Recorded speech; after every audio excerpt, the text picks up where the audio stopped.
Before you jump into the video, be sure to comment, rate, and subscribe. Where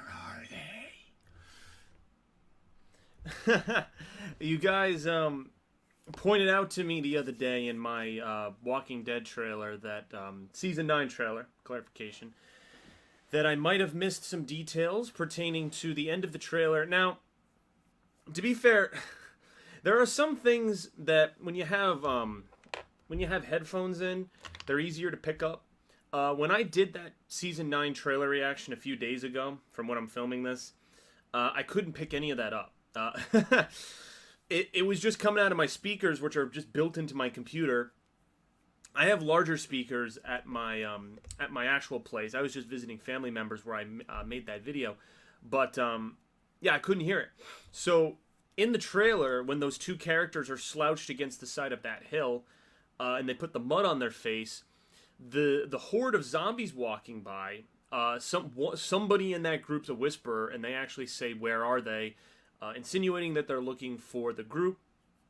And this isn't even speculation. Robert Kirkman himself confirmed this at the Walking Dead panel, which, since seeing the season 9 trailer, I have had a chance to view the panel. I watched the full 40-minute panel. It didn't include the Q&A section where people from the audience come up and ask questions. I know at the very end there was a standing ovation for Andrew Lincoln. I'm not going to talk anything Andrew Lincoln in this vlog. That's going to be saved for my next vlog this week. So I'll have 2 vlogs this week. This one is going to be about the Whisperers and a new casting call for the leader of the Whisperers, both announced by Robert Kirkman at this panel. So yeah, this video is going to be all about the Whisperers. There's going to be some spoilers for any of you guys who don't really follow follow the comics, because this is a group that's upcoming. And this is how The Walking Dead does their teasers. Usually, and I said this before the season 9 trailer came out, every single teaser that The Walking Dead has done, it's usually for something that's coming in the future of the show, but that's way far out there. So, for example, season 6, we had Dwight who tied up Daryl in the noose knot, and that was getting us ready for the Saviors, the arc that Dwight is involved in. I'm trying to think what the other seasons were. Yeah, season 4 at the end we had the Terminus, where Daryl's looking on the radio and he hears the "those who arrive survive" radio signal. And the governor was still alive at that time, so that was the beginning of season 4, before the sickness, before the governor attacked. So that was, again, they do these far-reaching, like, things that are towards the end of the season that they're hyping up.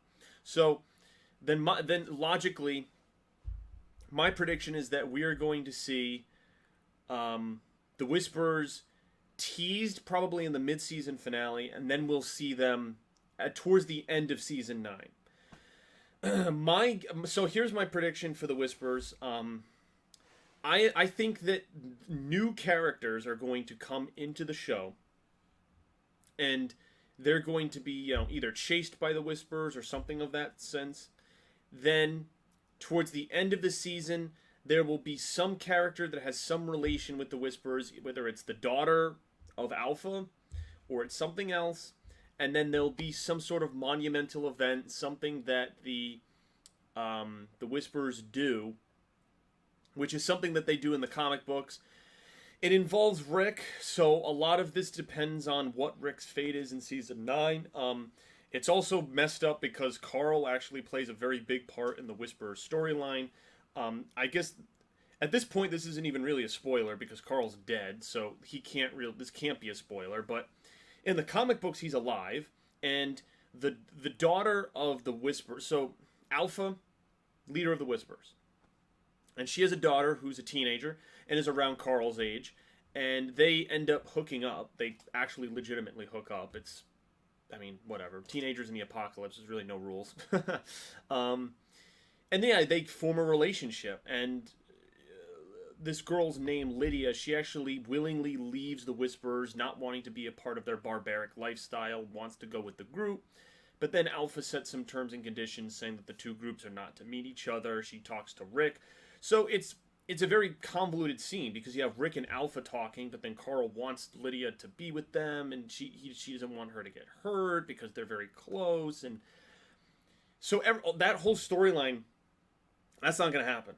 None of that's going to happen unless they replace it with other characters. Maybe it's Henry instead. Maybe it's Judith. I have said this before, that maybe they do a gender swap where maybe it's a young kid, a young boy instead of a girl for Lydia. Maybe it's like Luke or something. I don't, I don't know. I'm just trying to switch out, what a boy's name would be for Lydia. But that's also assuming they do the second time jump, because the rumor has it is that there's the one time jump, the 2 years that we see in the trailer that goes into the season, and then there's a second time jump after some events surrounding Rick, surrounding Maggie, and then that brings us into whatever happens later. So with all of that said, we're actually going to take a look here because we have our casting for the leader of the Whisperers. Samantha Morton is actually going to play Alpha. Very cool. And the thing is, like I told you, she's probably going to... It's confirmed that she will be in Season 9. My guess, like I said, probably towards the second half of Season 9. We'll have hints about the Whisperers, maybe spread out throughout the episodes. My prediction is that they're going to... Because the trailer didn't talk about the Whisperers at all. The trailer talked about where civilization is, how 2 years has affected the growth of the communities. Now that the war is done, how that dynamic is flourishing and maybe not flourishing so much, because we saw a lot of physical conflict. Daryl hits a guy with a pot. There doesn't, and then we saw the writing on the wall in the sanctuary where a lot of the saviors say, we're still Negan, and they're trying to stay true to their roots. So I imagine the first conflict of Season 9 is going to be the dynamic between Sanctuary, Oceanside, Kingdom, Hilltop, Alexandria, freaking Toledo, wherever the hell that is. The helicopter that Jadis is talking to, we might finally figure out where the hell that helicopter is from. Whether it's from this Toledo place or whether it's from someplace else. And so that'll be the first half of Season 9. We're going to see Rick tested as a leader, trying to manage this giant network of communities. He'll do his little conversations with Negan in the cell, and he'll probably taunt Rick, and Rick will brag to him, and that'll be the first half. And then whenever, again, because of the situation with Rick, that throws a monkey wrench into this whole thing, because if Andrew Lincoln was staying, if there was, if Rick's future wasn't so uncertain, then I would just say that the Whisperers would be teased until you get that character that has the intimate relationship with them that can then bring on the Whisperers more full time. But again, it's hard for me to judge. All I can say for certain is that they will be in the second half of the show. That's literally the only thing I can say for certain, because Rick's fate is a giant question mark. Well, in many ways it's not a question mark, but what the show does with him, whether they kill him off or whether he just disappears for 2 seasons until Andrew Lincoln finally wants to play the character again or whatever.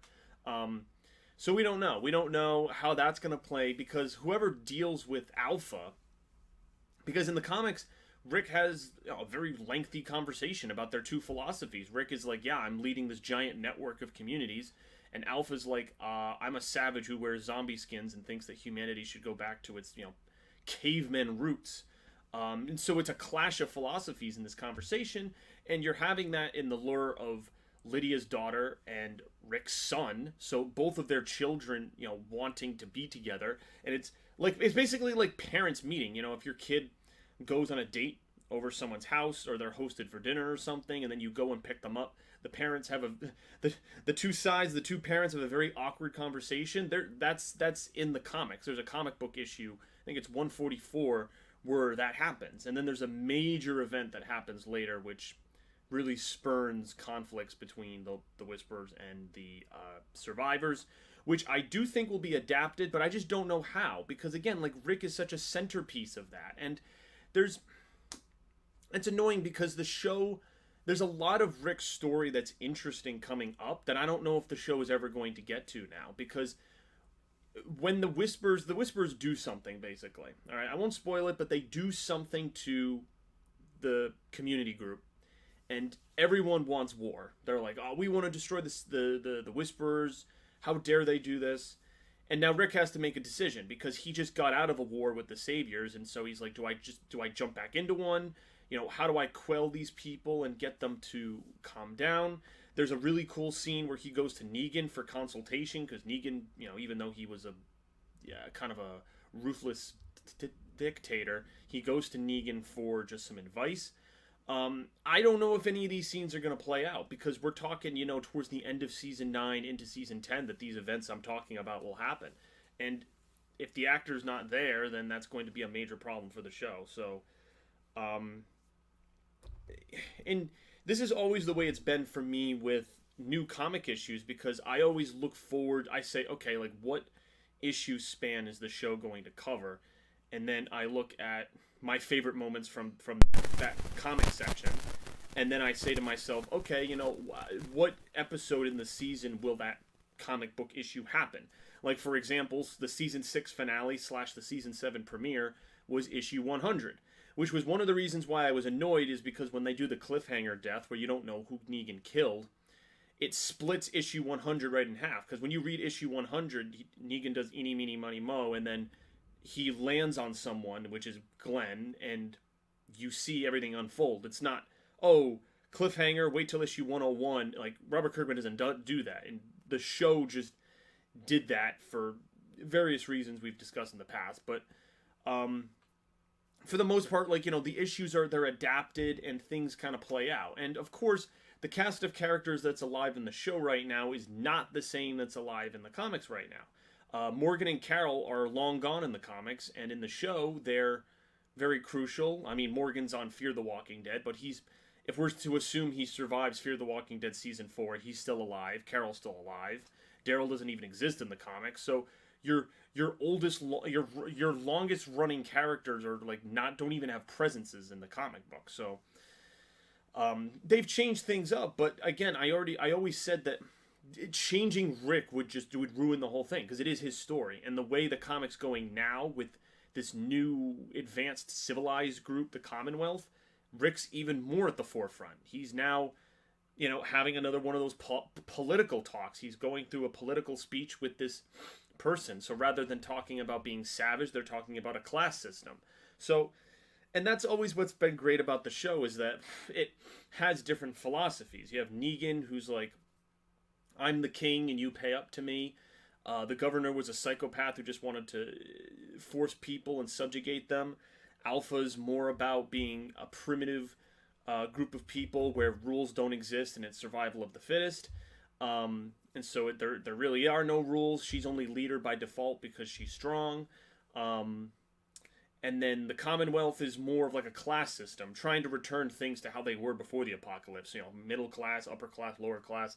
People are lawyers and they have jobs like they did before. So it's very different. So there's different, eras. And that seems to be what Robert Kirkman likes to do. He likes to take the show with certain themes in society and politics of people coming together because the apocalypse has made it so that people now have to rethink about how they get together as one, as a group.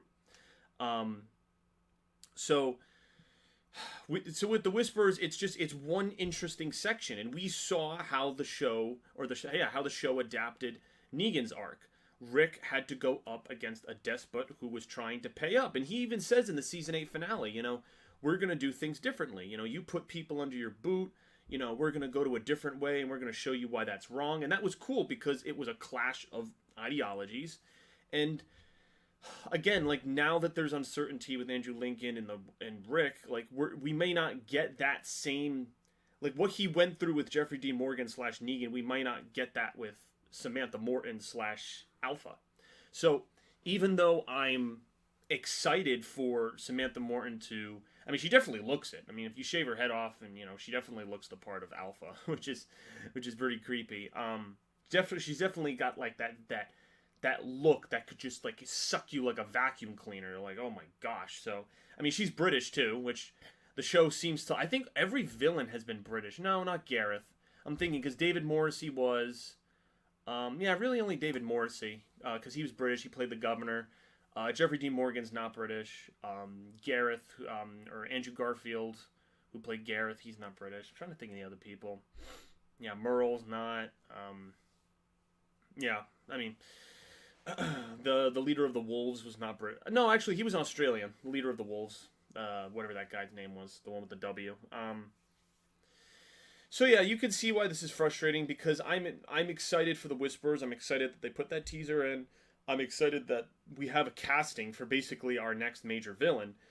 It's cool to put a face to the name because in the comic books you see how these characters are drawn, and then it's like, oh, I wonder. That was always been an exciting thing for me. And Negan and Alpha were always the two people who I was very excited, and now both of them have been cast. You know, Jeffrey Dean Morgan and Samantha Morton. But again, like the whole thing with Andrew Lincoln is just really sucking the life out of me, man. I just don't know what characters are going to be involved. Is it going to be Daryl, you know, grunting like? I mean, he's not really good for talking. You know, he's usually act first and then talk later. You know, he's usually going to shoot a crossbow bolt or punch you in the face before, which we see in the trailer. He punches that guy. So usually he's more prone to using his fists, and it seems like even 2 years later he's still going with that mentality. So I don't know, man. Again, like, all of this keeps coming back to Andrew Lincoln and his departure. My next vlog is going to focus around that entirely. And I'll probably bring up some of these points, but, and some people have said, you know, I keep lamenting it, and I am. I remember saying pretty clearly in one of my vlogs that if Andrew Lincoln were to leave, if Rick were to be killed off, which again seemed unfathomable to me last year, that I would be done with the show because it is his show. There's no questioning it. Like, I know that in Comic-Con they tried to say the show is just not this show is not just one person, you know, blah blah blah. Like, there's a huge cast of characters from multiple communities. That is true. But Rick was like the beating heart. Like, if you're looking at a human being and saying that human being is the Walking Dead, Rick was the heart, you know? Maybe, you know, Enid was like a finger, or, you know, Daryl was an arm, you know? And so if you cut off the finger, if you cut off the arm, the person can still move around and they can still live. But if you take out the heart, it dies. the whole organism dies. That's the point. That's the point, because his role is so crucial, and the show has followed him since. Again, I say this: the very first scene of the whole series, where we have that still shot, and then it moves, and the cop car's coming in, and it drives into that gas station, and then he's looking, and he sees the zombie girl with the teddy bear, and he shoots her with the Colt Python, and holy crap, and that's how the show starts, and whoa, this is awesome, zombie show, and civilization all screwed over. He's the first one. There's no other character. He's the very first character that was involved in the most crucial scene. The first episode is all about him waking up, trying to find his family. It's his journey. You cannot argue that it's any other character's journey. You can. That's why, like, when you killed Carl off, I was like, okay, I guess they can do it because, you know, Carl was just one aspect of Rick's family. Granted, he was a very big part, but now that Judith was born in the middle of that, maybe that I always said, like, maybe Judith can just grow up, become a teenager, and she can just take over Carl's place because, you know, then the actress can age up, and Chandler Riggs was kind of getting older, going into college. So, okay. So that's why I was like, fine, that would work, but this just doesn't work, in my opinion. It just doesn't. There's no way for me to accept it, and the only thing we can do right now is wait and see. All we can do is wait and see what will happen with the show. I got to watch the episodes because I've looked at so many spoiling dead posts. The first one says that Rick gets devoured in a zombie horde. The next one says that he's trying to redirect a zombie horde. Something happens. His fate is left open-ended, like Glenn under the trash dumpster. You don't know what happens to him, and then it's just left open-ended until the show wants to revisit it.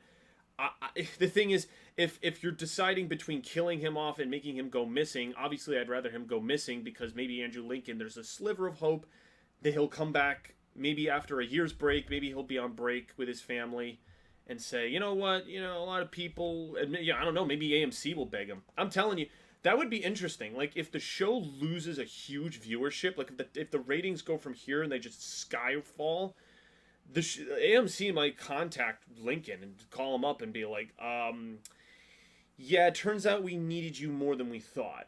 Do you think you can, do one more season, two more seasons? We'll pay you this. And again, I've said this in so many vlogs where I think the show should have offered him a neat package, a lot more money. They really should have done anything possible for him to stay. Because if he starts to say, oh, I miss my family, I don't really know if I want to do this, I've been on the show for a while, they should have said to him, like, here's a blueprint. We have this many seasons left. This is what your character's going to be doing. This is how he exits. Like, can you stay with us? Like, is it possible? Come on. Like, there's the light. It's at the end of the tunnel. Once you get there, you're done forever. Then you can ride off into the sunset and live in England with your family for as long as you want. Like, I know. Because on the other hand, I know I have to respect his decision. He's a human being. And the only reason I'm so passionate is because he takes his art seriously. That's why I think I'm acting like this, because this is a man who I think should have been nominated for an Emmy a long time ago. I don't understand how The Walking Dead gets snubbed. The only thing it wins awards for is its art department, which Greg Nicotero does a great job. I'm not taking that away. But in terms of the acting, so many actors have been snubbed. Like, I know they've gotten minor awards, like Best Villain that Jeffrey D. Morgan got, and there have been a few others, but they've never got to the big stage. Game of Thrones got Emmys. Breaking Bad has Emmys. Like, for some reason, the show that brings in the most cable viewers, like, Andrew Lincoln has so many scenes in seasons 1, 2, 3, 4, 5, 6, 7, and 8. In all 8 of those seasons, he has major scenes that, like, just fantastic pieces of acting. Fantastic. The scene where he gets into the fight with Pete in Alexandria and he's screaming bloody murder with blood on his face, talking about how the world should be. I wrote in the comments and I get like 400 likes, and people, I was like, this guy deserves an Emmy. Like, why are other people, like, Game of Thrones, again, great acting in that show. They just keep winning every year, freaking, I think Peter Dinklage won one time, he's won a couple times, Aaron Paul's won a couple, like, Andrew Lincoln is just as good, if not better than them, okay? I fully support that statement.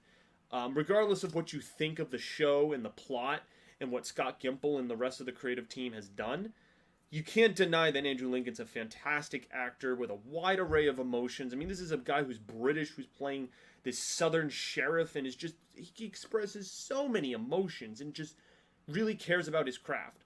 When they give him a script, they give him a scene, he jumps into it, and his passion, it erupts. He wants to get creative. For physical scenes, he wants to be in the trenches fighting people. Like, he doesn't shy away from that. And that's why I've really grown to like him as an actor, because, like, he cares about his craft, he cares about the story, and he takes it seriously. So for him, that's why this was so shocking. So that, now in the 9th season, for him to do a few episodes and then say, you know what, now I'm done. It's just it just leaves a bad taste. It kind of just, in a way, taints all of the work that he's done over the years. And I know he might disagree with that. Some people would disagree with that, but I just think that not finishing what you started, it really hurts the whole project. Because if you were with the series till the end, and you end with the series finale, and then that's it, like you have a full body of work. Just like Bryan Cranston, he can say Breaking Bad episode 1, Breaking Bad final episode. Here's my journey, here's my death. This is my body of work. Like, now Andrew Lincoln says, yeah, Walking Dead body of work. Well, I was in it for 9.5 seasons, and then I just kind of just wanted to do other stuff. It's just, for someone who puts that much time into the show to come to that decision, just it's shocking to me, absolutely shocking to me. So I know this video was supposed to be entirely about the Whisperers, and now I've gone completely off the track. I think Samantha Morton will be a good choice. She's from Fantastic Beasts. I think that's the only thing I really know her from. This show will give her huge spotlight, I'm sure, because, I mean, she's a British... the thing is, you can't... When you listen to her, you're not going to be able to tell how she plays Alpha, because she's British. So any scene that she's doing, she's using her native tongue. So she's going to have to slip into that American accent now that they're in Virginia, just like David Morrissey had to do. It's funny because David Morrissey joked about him. He tried to make himself sound like Bill Clinton to get the feel for the guy the governor would talk, and so it was pretty funny. But yeah, so we won't know how she portrays it until we see her in her scene. And let me know what you guys think. Like, how do you think she's going to be introduced? I mean, I just laid out all of my logic for why, with Rick's departure, it's going to be impossible to know how she's introduced. They could remix it with different characters, but again, I just don't. No one can replace Rick. No one. And you know what's funny is that Daryl or Norman Reedus in interviews actually said he actually denied the report, because if you guys remember, the report said that Norman Reedus would be assuming Rick's role and he would be taking on $20 million extra to basically become the lead character of the show. And he actually said no. He's like, yeah, that part of the report is false. Yeah. He said that, and one of the other things he said is this is a more female-driven narrative. And I'm thinking to myself, well, I mean, this show was kind of already always a female-driven narrative. I mean, there's an episode in season 7 where it's all Tara. Like, how can you tell me that it's not? I don't know what that means. I mean, is it, Michonne, Carol? I mean, any of those women taking more control? Maggie, I guess we could say yes, but she's also leaving to be in another show. Like, I don't know, man. It just sucks because, like, if Lauren Cohan and Andrew Lincoln weren't leaving the show, I would be going into the season with an incredible amount of hype. I think I told you guys that, yes, the war was getting stale. The whole Negan and fighting the saviors for seasons 7 and 8, it was kind of getting stale because, so many times Negan was the ultimate villain and it was just, shoot him, he gets away, conflict, he gets away. Like, okay, it was getting into that cycle. As much as I liked the individual episodes, it was getting to that point. But like the comic book issue says, this is a new beginning. This is a chance to flex your creative muscles and to suddenly drop this atomic bomb on the whole chessboard. It just doesn't help yourself. So yeah, cool casting call. I did rewatch the part where the Whisperers are introduced at the end of that scene. I think it's going to be cool. I have faith. I mean, Angela Kang is she's been with the show for a while, and I think she's going to do great things. And the thing is, the show will feel normal for the first 5-6 episodes that Andrew Lincoln and Maggie / Lauren Cohan are in. So I'm just going to have to phase that out of my mind. I'm just going to say, you know what? That news does not exist. I'm just going to watch this show and enjoy, because Rick was in that trailer. Rick was in that trailer a lot. He was facilitating talks with the Sanctuary. He was on horseback with this new weapon. Like, why give him a new weapon if he's only going to have it for a few episodes? That's another thing. Like, look, he's got this giant mace and he just clocks a zombie with it. It's like, that's awesome. Like, why you get? Why? I mean, Rick's been known for his machete and his handgun for years, and now he's got a new weapon. It's like, why give him a new weapon if, you're gonna take? I don't know, guys. Well, we'll see. We'll see. Only time can tell. Only time will tell if this decision is disastrous. Because if in a year the ratings for the end of season 9 plummet, we will know why. If the show is teetering on the fence, saying, oh, season 10 might be our last season, and maybe they just have one final war with the Whisperers, and then that's just how they close out the show, we will know why. So we'll have answers. We will have answers. And with this casting call, it tells me that the show wants the longevity. I mean, this is planning for the future. This is a villain who's going to last. Big spoiler warning. In the comics, she doesn't last as long as a lot of people thought she would. Maybe the show will do it differently. The Whisperers have a very weird ending in the comics, and I think some people were disappointed. I'm interested to see if the show redeems them a little bit, because the Whisperers, they have this war, they have this giant zombie herd of 1,000 zombies. They descend it upon their adversaries, but then their adversaries end up cleaning it up. Like there's a lot of damage, some major characters die, a building gets set on fire, but like other than that, other than some that, it's really the Whisperers just fade off into obscurity, and then like the leader escapes, but then he shows up for one scene and is swiftly defeated and killed, and then the Whisperers just cease to exist. They all just die. The war itself is interesting, with some of the fight scenes, but the ending is disappointing. The ending of the Whisperer arc in the comics is very disappointing, and I'm interested to see if the show splices it up and tries to like redeem it a bit. Again, without Andrew Lincoln, I don't know how that's possible, but at least we have Jeffrey Dean Morgan. Negan seems to still be full force in the show, because there are some very, very cool scenes between Negan and Alpha. Some of the funniest scenes in the comics. I hope they adapt it. I know you won't be able to say the F word and some other swears, but if they keep that in, oh my gosh. Freaking Jeffrey Dean Morgan and Samantha Morton are gonna have some very funny scenes together. Hopefully, they got some good chemistry because it's gonna be interesting. So yeah, I don't know if she's read the comics or whatever, but we'll see. So all right, guys, thank you for watching. I know this is a big rambling on my part, lots to discuss. Anytime I talk about the show, Andrew Lincoln, Rick's fate seems to come up, but he's an inevitable part. He is the heart of this show. That's the analogy I'm going to use from now on. He's the heart in the human body, and if you take out the heart, the show, the body stops functioning. So find some way to keep the heart in. I don't know if they're just going to suspend people's disbelief and say, oh, question mark, where did Rick go? Did he go in a helicopter? Did he run away? Did he take a horse and just gallop down the road for all eternity? Like, I don't know, guys. I don't know. Because even when they did Glenn under the trash dumpster, they resolved his fate 4 episodes later. Because he went missing in 3, under the trash dumpster. And then 4, 5, 6. And then it was episode 7. Episode 7, they resolved his fate. So, you didn't have to wait. You had to wait, like, what, 3-4 weeks? So, I don't think that's going to be the case for Rick. Because he's not in the rest of Season 9. Unless, everything he says is true. So, only time will tell. So, until we get those answers, I will dissect them with you, and we'll go from there. So, congratulations to Samantha Morton. I'm looking forward to her playing Alpha.